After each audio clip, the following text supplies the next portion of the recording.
just wanted to show you some of the other ways of accessing information and the kind of thing that I would like to do.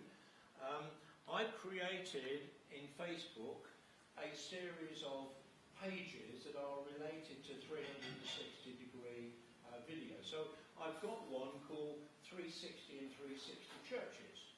So in this I have videos and still images of churches. And if I can pull this down. This is one example of a little video that I made in Christchurch, Oxford. So there is a guide of the church just talking about the church and the way that it works within Facebook. As he's talking about it, I can direct the video attention to the things that he's mentioning. So when he mentions the Norman arches, the video will go up to the Norman arches. When he talks about the cathedra, the seat for the bishop, it will rotate to that. So one of the things that I would like to do, which is not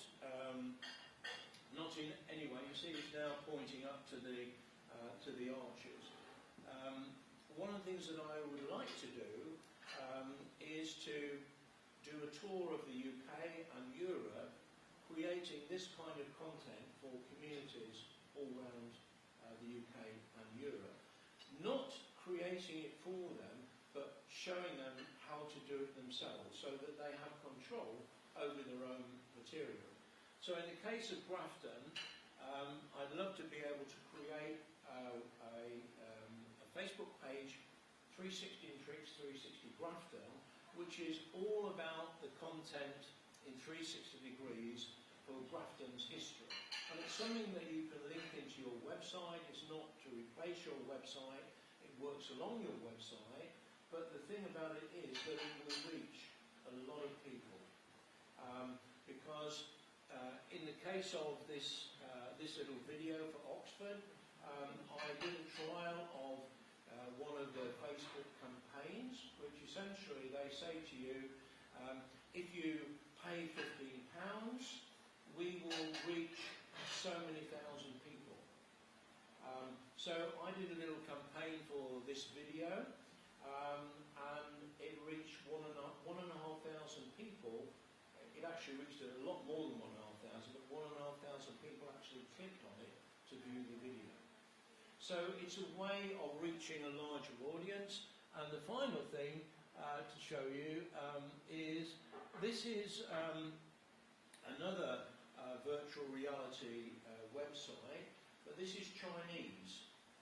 And because the Chinese have got a lot more people, there are a lot more views. So without doing anything at all, I had been to the parish church with my camera just to do something around the graveyard and make a little video of that.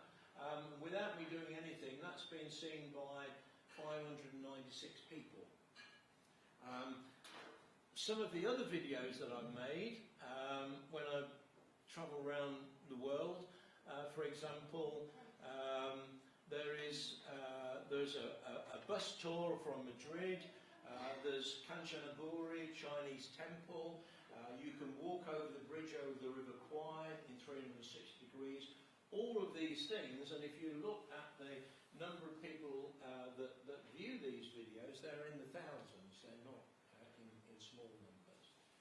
So these things, with the technology that are available, are not rocket science. They're not that difficult.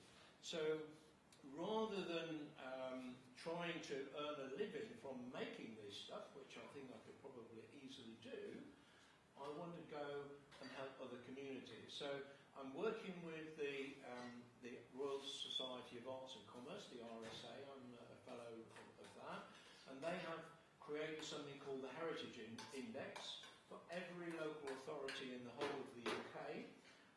They have measured an index based on the cultural assets they've got and their activities, and they give them a ranking. And so they're particularly keen to help communities that don't really make the best use of their cultural heritage to make better use of it. And so that's the idea and that's the plan.